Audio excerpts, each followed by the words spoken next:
காவலர்கள் இவங்க மட்டும் இவ்வளவு தூரம் பயணிக்கலைன்னா இந்த பூமியே அழிஞ்சிருமாம். அது என்னன்னு சொல்லி பார்க்கலாமா வாங்க. ஃபர்ஸ்ட்டு பார்த்தீங்கன்னா ஆர்டிக் டெர்ன். இந்த பறவை இனம் அதிக தூரம் பயணமாக ஆர்க்டிக் பகுதியில் இருந்து அண்டார்டிக் பகுதி வரை இடம்பெயர்வு செய்கிறது.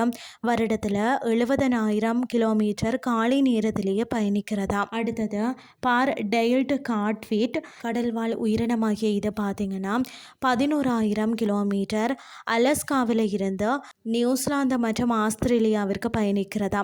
இதன் நீண்ட தூர பயணம் இதன் பொறுமைக்கு எடுத்துக்காட்டாக விளங்குகிறது. அடுத்தது பார்த்தீங்கன்னா சுட்டி கியர் வாட்டர்னு சொல்லக்கூடிய பறவை. வருடத்தில் இந்த இனம் பார்த்தீங்கன்னா 64,000 கிலோமீட்டர் பயணம் செய்கிறதா. மேலும் இது குட்டிகளை ஈன்றெடுக்கும் நேரத்தில் பயணம் மாறுபடுகிறது.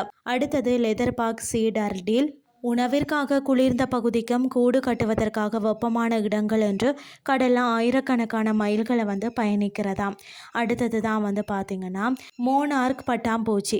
இந்த வகை பட்டாம்பூச்சி கனடாவில் இருந்து அமெரிக்கா மற்றும் மெக்சிகோ பகுதிகளுக்கு சுமார் 4,800 கிலோமீட்டர் பயணம் மேற்கொள்கிறது. இது பயணத்தின் போதும் இனச்சேர்க்கையில் ஈடுபடுகிறது. அடுத்தது பார்த்திங்கன்னா கரிபெல. துருவமான் அல்லது பனிமான் என அழைக்கப்படுகிறது.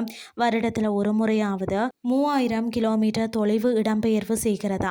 வடபகுதியில் குளிர் அதிகமாகும் போது தென் பகுதிக்கு திரும்புகிறதா. அடுத்தது பார்த்தீங்கன்னா கிரே திமிங்கலம். இந்த வகை திமிங்கலம் அதிக தூரம் பயணம் செய்வதாக கூறப்படுகிறது. வருடத்தில் 14,000 மைல்கள் பயணிக்கின்றது. இது குளிர் பகுதிகளுக்கு சென்று இனப்பெருக்கத்தில் ஈடுபடுகிறது.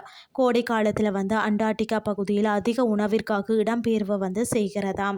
மற்றது பார்த்தீங்கன்னா வில் டி பீஸ்ட். இவற்றை ஆப்பிரிக்கா, டான்சேனியா, கென்யா பகுதிகளில் காணலாம். இது வருடத்தில் அதாவது 1,800 மைல் பயணிக்கிறதா.